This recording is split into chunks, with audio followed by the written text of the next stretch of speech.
Um levantamento da Organização Mundial da Saúde apontou que 1 a cada 6 crianças foi vítima de cyberbullying em 2022. O estudo mostra um crescimento com relação ao último relatório. Em 2018, 13% das crianças entre 11 e 15 anos tinham sofrido assédio pela internet. A pesquisa apontou que um dos motivos para esse aumento foi a pandemia, que aumentou a interação virtual nessa faixa etária. O assédio físico permaneceu estável, com 11% dos menores dizendo que sofreram bullying na escola. Na edição anterior, eram 10%. O levantamento foi feito em 44 países da Europa, Ásia Central e América do Norte. No total, foram ouvidos 279 mil crianças e adolescentes. Para a gente entender melhor como a tecnologia é utilizada para a prática de bullying, a gente entrevista agora o especialista em tecnologia e professor da FIAP, Gustavo Torrente. Gustavo, uma ótima noite, sempre um prazer estar aqui com você. Eu queria começar a nossa conversa perguntando justamente se essa tecnologia que avança cada vez mais e de maneira mais democrática, está na mão dos jovens cada vez mais cedo, tem ajudado também ou pode ser um fator que influencia esse bullying digital estar aumentando? Boa noite, Gustavo. Boa noite, Renata. É sempre um prazer estar aqui com vocês. Com certeza, viu? Hoje, com o aumento das ferramentas, aplicativos, a gente tem um bullying maior, de fato.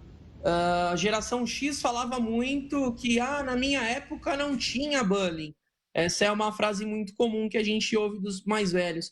Mas, na verdade, tinha. Ele era localizado no bairro, ele era localizado na escola, tinha horário para começar e horário para terminar. E hoje em dia, com a internet, isso acontece 24 horas por dia, 7 dias por semana, em aplicativos de mensagem,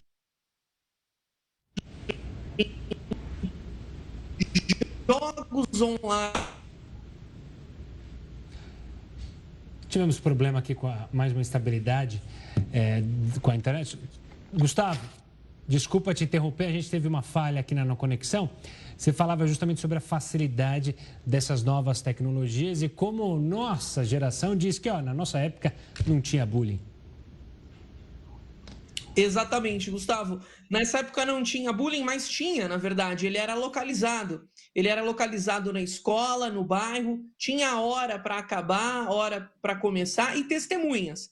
Já na internet, as pessoas elas ficam mais corajosas. Por quê? Ela está atrás de uma tela de celular, de computador, acontecendo 24 horas por dia através de aplicativos de mensagem, jogos online e também nas redes sociais. Como a matéria mostrou, a pandemia acelerou a nossa conectividade e, infelizmente, acelerou o cyberbullying.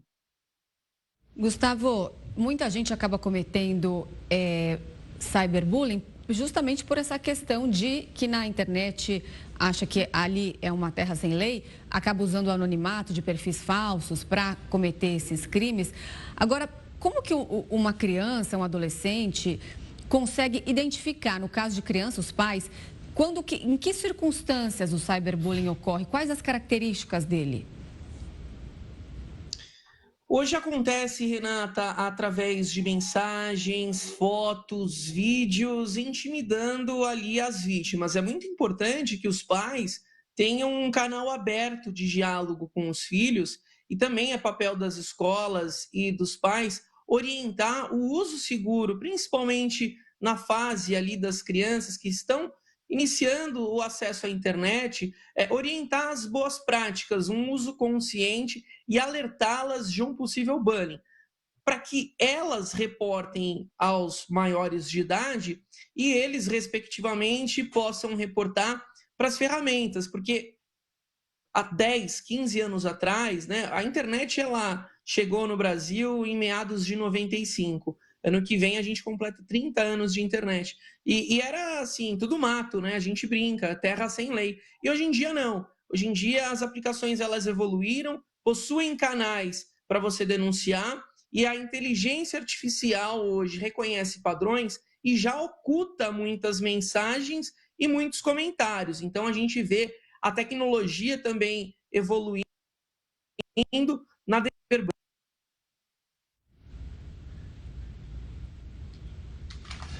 Gustavo, uma pergunta, você falou de inteligência artificial e eu queria também entender, relembro aqui alguns meses, casos em que foram vazadas fotos feitas por inteligência artificial ou com a ajuda da inteligência artificial de garotas menores de idade nuas numa escola, programadas, obviamente, por outros garotos. Como que essa inteligência artificial pode ainda aumentar esses processos, ser ainda mais invasivo? E como a gente tem que pensar, como sociedade, em dar ferramentas, não só tecnológicas, mas até de psicológicas, para esses alunos saberem lidar com um problema que parece que só vai aumentar, que a gente não vai conseguir pôr uma barreira, um limite para isso? Por enquanto não, infelizmente, porque a evolução da tecnologia, ela é exponencial. Então, as leis, elas não conseguem acompanhar, não tem a mesma velocidade que a evolução da tecnologia. Em janeiro desse ano foi aprovado, foi sancionada, na verdade, uma lei contra bullying e cyberbullying, que tem aí multas e até 4 anos de prisão para pessoas que cometem esse tipo de crime. É um avanço, mas a tecnologia, como você trouxe, da inteligência artificial, cada dia mais fica simples e fácil nós reproduzirmos não só imagens, como você trouxe aí o caso das fotos das crianças, das adolescentes, mas também vídeo, também a nossa fala, o nosso áudio está cada vez mais fácil. Então, existe um conjunto de fatores que a gente tem que olhar daqui para frente. Eu falo que é um tripé, que é a legislação. Então, você tem aí em andamento, principalmente na Europa, a legislação da inteligência artificial, o que pode, o que não pode, né, impor limites de fato.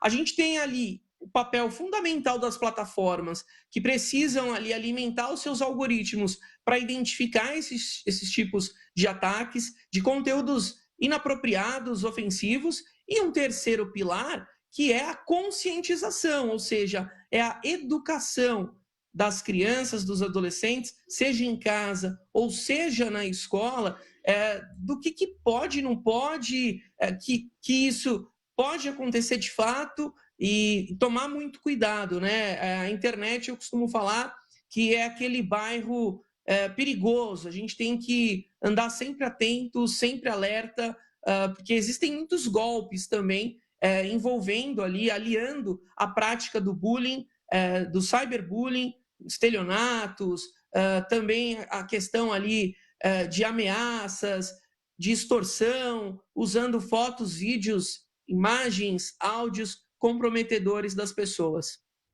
Gustavo, a gente tem uma informação aqui, uma notícia que tem tudo a ver com esse assunto, que a Flórida, lá nos Estados Unidos, proibiu o uso de redes sociais para jovens com menos de 14 anos. Essa lei já foi assinada pelo governador Ron DeSantis. O público com essa idade não pode ter contas em redes sociais, independentemente do consentimento dos pais. Essa é uma das medidas mais restritivas sobre o tema. Com a proibição, as empresas de redes sociais são obrigadas a encerrar contas que podem ser utilizadas por menores de 14 anos. As plataformas também devem cancelar perfis a pedido dos pais ou menores e todas as informações do usuário irregular devem ser eliminadas. Essa lei vai entrar em vigor no dia 1º de janeiro de 2025. Essa medida é um tanto quanto excessiva, na sua opinião, ou você acha que está certo? Acha que é muito radical ou que ainda dá para tentar investir ali em ferramentas de monitoramento para não chegar até uma decisão como essa? Excelente ponto, Renata. Na minha visão, vale sempre a regra do bom senso. 14 anos, menores de 14 anos, hoje a gente já vê crianças com 3, 4 anos mexendo muito melhor no smartphone do que adultos, né? Baixando aplicativos, acessando vídeos, crianças que ainda não são alfabetizadas, mas já são alfabetizadas digitais, né? E então, na minha visão, sim, é um caráter excessivo. Eu não acredito que isso seja a solução, que vai inibir de fato os menores de 14 anos. Pelo contrário, eu acredito que eles vão ter um estímulo a mais, né, daquela coisa do proibido. Não acho que esse é o caminho, tá? A minha visão, Renata.